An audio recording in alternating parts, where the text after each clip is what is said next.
Hesitation by a foreign critic is the more becoming because it is certain that Frenchmen equally competent to form an opinion would differ in their answer to the inquiry whether the Council and the Conflict Court ought to be still more completely judicialised.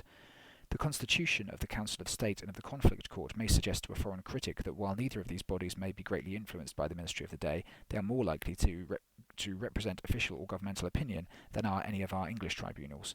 It must further always be remembered that under the French Republic, as under every French government, a kind of authority attaches to the government and to the whole body of officials in the service of the state, fonctionnaires, such as is hardly possessed by the servants of the Crown in England, and especially that proceedings for the enforcement of the criminal law are in France wholly under the control of the government. The high repute of the Council and, as it seems to a foreigner, the popularity of administrative law is apparently shown by the success with which the Council has of recent years extended the doctrine that the state ought to compensate persons who suffer damage not only from the errors or faults, e.g. negligence, of officials, but also for cases in which the law is so carried out that it inflicts special damage upon individuals, that is, damage beyond what is borne by their neighbours. The authority again of the Council is seen in the wide extension it has given to the principle that any act done by an official which is not justified by law will, on its illegality being proved, be declared a nullity by the Council. It ought to be noted that this extension of the liability of the state must, it would seem, in practice be a new protection for officials, for if the state admits its own liability to pay compensation for damage suffered by individuals through the conduct of the state's servants, this admission must induce persons who have suffered wrong to forego any remedy which they may have possessed against, say, a postman or a policeman personally, and enforce their claim not against the immediate wrongdoer, but against the state itself. One singular fact closely connected with the influence in France of droit administratif deserves the notice of Englishmen. In the treatises on the constitutional law of France produced by writers entitled to high respect will be found the advocacy of a new form of decentralisation termed décentralisation par service, which seems to mean the giving to different departments of civil servants a certain kind of independence, e.g. leaving the administration of the post office to the body of public servants responsible for the management of the postal system. This body would, subject of course to its supervision by the state, manage the office in accordance with their own knowledge and judgment, would, as far as I understand the proposal, be allowed to share in the gains effected by good management, and would, out of the revenue of the post office, make good the compensation due to persons who suffered by the negligence or misconduct of the officials. On the other hand, the officials would, because they were servants of the state who had undertaken certain duties to the state, be forbidden either to organise a strike or in any way to interrupt the working of the post office. It is a little difficult to see why this proposal should be called decentralisation, for that term has hitherto borne a very different meaning. To an Englishman, the course of proceeding proposed is extremely perplexing. It, however, is from one or two points of view instructive. This so-called decentralisation looks as if it were a revival under a new shape of the traditional French belief in the merit of administration. This reappearance of an ancient creed possibly shows that French thinkers who have lost all enthusiasm for parliamentary government look for great benefits to France from opening there a new sphere for administrative capacity. It certainly shows that French men of intelligence are turning their thoughts towards a question which perplexes the thinkers or legislators of other countries. How far is it possible for officials, e.g. railway servants and others who undertake duties on the due performance of which the prosperity of a country depends, to be allowed to cease working whenever by so doing they see the possibility of obtaining a rise in the wages paid them? My readers may think that this examination into the recent development of French droit administratif digresses too far from the subject which we have in hand. This criticism is, it is submitted, unsound, for the present condition of droit administratif in France suggests more than one reflection which is strictly germane to our subject. It shows that the slightly increasing likeness between the official law of England and the droit administratif of France must not conceal the fact that droit administratif still contains ideas foreign to English convictions with regard to the rule of law, and especially with regard to the supremacy of the ordinary law courts. It shows also the possible appearance in France of new ideas, such as the conception of the so-called décentralisation par service, which are hardly reconcilable with the rule of law as understood in England. It shows further that the circumstances of the day have already forced upon France, as they are forcing upon England, a question to which Englishmen have not yet found a satisfactory reply, namely, how far civil servants or others who have undertaken to perform services on the due fulfilment of which the prosperity of the whole country depends, can be allowed to use the position which they occupy for the purpose of obtaining by a strike or by active political agitation, concessions from, and at the expense of, the state. Nor when once this sort of question is raised, is it possible absolutely to reject the idea that England might gain something by way of example from the experience of France. Is it certain that the increasing power of civil servants, or to use Mr. Muir's expression of bureaucrats, may not be properly met by the extension of official law? France has with undoubted wisdom more or less judicialised her highest administrative tribunal and made it to a great extent independent of the government of the day. It is at least conceivable that modern England would be benefited by the extension of official law, nor is it quite certain that the ordinary law courts are in all cases the best body for adjudicating upon the offences or the errors of civil servants. It may require consideration whether some body of men who combined official experience with legal knowledge, and who were entirely independent of the government of the day, might not enforce official law with more effectiveness than any division of the High Court. Conventions of the Constitution. 3 different points deserve consideration. They may be summed up under the following questions and the answers thereto. First question. Have there been during the last 30 years notable changes in the conventions of the Constitution? Answer. Important alterations have most certainly taken place. These may, for the most part, be brought under 2 different heads which for the sake of clearness should be distinguished from each other, namely, first, new rules or customs which still continue to be mere constitutional understandings or conventions, and secondly, understandings or conventions which have since 1884 either been converted into laws or are closely connected with changes of law. These may appropriately be termed enacted conventions. Mere conventions. These have arisen without any change in the law of the land because they meet the wants of a new time. Examples of such acknowledged understandings are not hard to discover. In 1868, a Conservative ministry in office suffered an undoubted defeat at a general election. Mr. Disraeli at once resigned office without waiting for even the meeting of Parliament. The same course was pursued by Mr. Gladstone, then Prime Minister in 1874, and again, in his turn, by Disraeli, then Lord Beaconsfield, in 1880, and by Gladstone in 1886. These resignations, following as they did each on the result of a general election, distinctly reversed the leading precedent set by Peel in 1834. The Conservative ministry of which he was the head, though admittedly defeated in the general election, did not resign until they suffered actual defeat in the newly elected House of Commons. It may be added that on the particular occasion the Conservatives gained both influence and prestige by the ability with which Peel, though in a minority, resisted in Parliament the attempt to compel his resignation from office, for during this parliamentary battle he was able to bring home to the electors the knowledge that the Conservative minority, though defeated at the election, had gained thereby a great accession of strength.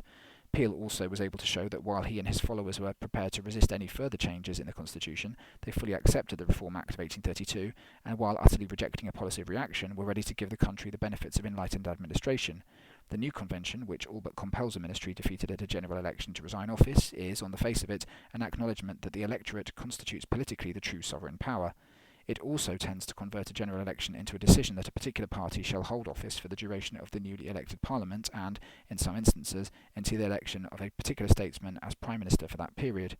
This new convention is the sign of many minor political or constitutional changes, such, for example, as the introduction of the habit, quite unknown not only to statesmen as far removed from us as Pitt, but to Peel, to Lord John Russell, or to Lord Palmerston, of constantly addressing, not only when out of office, but also when in office, speeches to some body of electors, and hence to the whole country. Another change in political habits or conventions, unconnected with any legal innovation or alteration, has received little attention because of its gradual growth and of its vagueness, but yet deserves notice on account of its inherent importance. It is now the established habit of any reigning king or queen to share and give expression to the moral feelings of British subjects. This expression of the desire on the part of English royalty to be in sympathy with the humane, the generous, and the patriotic feelings of the British people is a matter of recent growth. It may fairly be attributed to Queen Victoria as an original and a noble contribution towards national and imperial statesmanship. This royal expression of sympathetic feeling, though not unknown to, was rarely practised by George III, or the sons who succeeded him on the throne.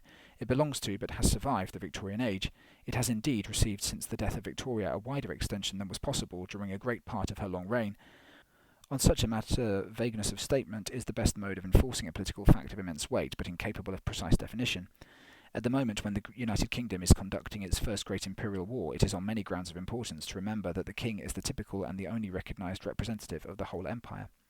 Another example of new political conventions is found in the rules of procedure adopted by the House of Commons since 1881 with a view to checking obstruction and generally of lessening the means possessed by a minority for delaying debates in the House of Commons. These rules increase the possibility of carrying through the House in a comparatively short time bills opposed by a considerable number of members.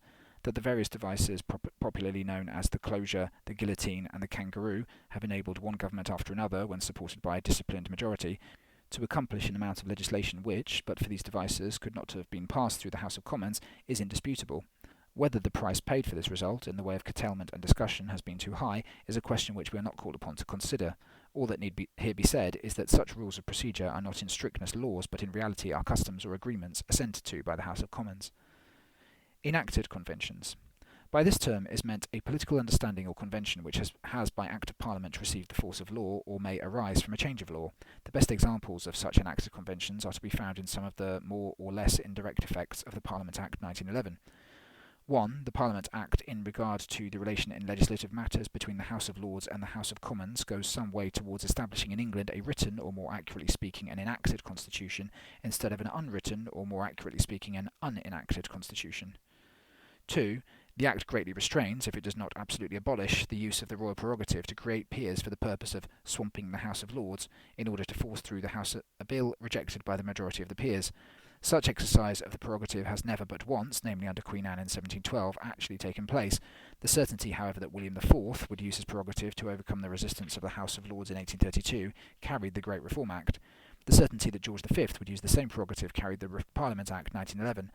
In each case, the argument which told with the King in favour of an unlimited creation of peers was that the Constitution supplied no other means than this exceptional use or abuse of the royal prerogative for compelling the Lords to obey the will of the country.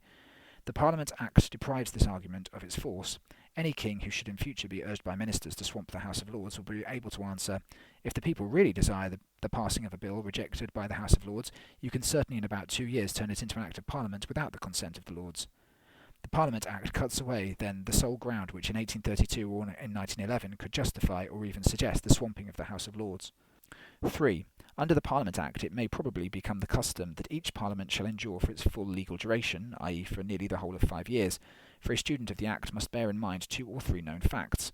A House of Commons, the majority whereof perceive that their popularity is on the wane, will, for that very reason, be opposed to a dissolution, for until it occurs such majority can carry any legislation it desires, and a dissolution may destroy this power.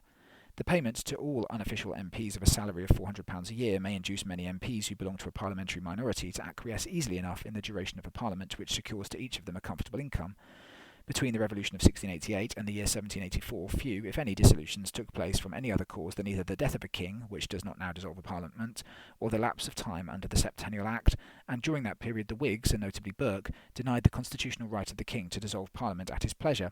The dissolution of 1784 was denounced as a penal dissolution. The Parliament of the French Republic sits for 4 years, but it can be dissolved at any time by the President with the consent of the Senate. This power has been employed but once during the last 37 years, and this single use of the presidential prerogative gives a precedent which no French statesman is tempted to follow. It is highly probable, therefore, that the direct appeal from the House of Commons to the electorate by a sudden dissolution may henceforward become in England almost obsolete.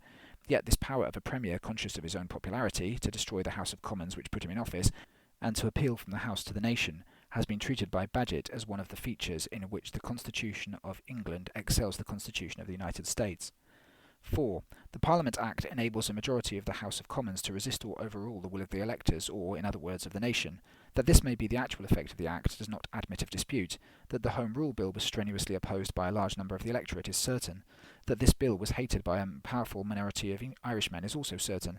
That the rejection of a Home Rule Bill has twice within 30 years met with the approval of the electors is an admitted historical fact, but that the widespread demand for an appeal to the people has received no attention from the majority of the House of Commons is also certain. No impartial observer can therefore deny the possibility that a fundamental change in our Constitution may be carried out against the will of the nation. 5. The Act may deeply affect the position and the character of the Speaker of the House of Commons. It has hitherto been the special glory of the House of Commons that the Speaker who presides over the debates of the House, though elected by a party, has for at least a century and more tried, and generally tried with success, to be the representative and guide of the whole House, and not to be either the leader or the servant of a party. The most eminent of speakers have always been men who aimed at maintaining something like a judicial and therefore impartial character. In this effort they have obtained a success unattained, it is believed, in any other country except England. The recognition of this moral triumph is seen in the constitutional practice, almost, one may now say, the constitutional rule, that a member once placed in the Speaker's chair shall continue to be re-elected at the commencement of each successive Parliament, irrespective of the political character of each successive House of Commons. Thus, speakers elected by a Liberal majority have continued to occupy their office, though the House of Commons be elected in which a Conservative majority predominates, whilst on the other hand a Speaker elected by a Conservative House of Commons has held the Speakership with public approval when the House of Commons exhibits a Liberal majority and is guided by a Cabinet of Liberals. The Parliament Act greatly increases the authority of the Speaker with respect to bills to be passed under that Act. No bill can be so passed unless he shall have time after time certified in writing under his hand and signed by him that the provisions of the Parliament Act have been strictly followed. This is a matter referred to his own knowledge and conscience. There may clearly arise cases in which a fair difference of opinion may exist on the question whether the Speaker can honestly give the required certificate. Is it not certain that a party which has a majority in the House of Commons will henceforth desire to have a Speaker who may share the opinions of such party?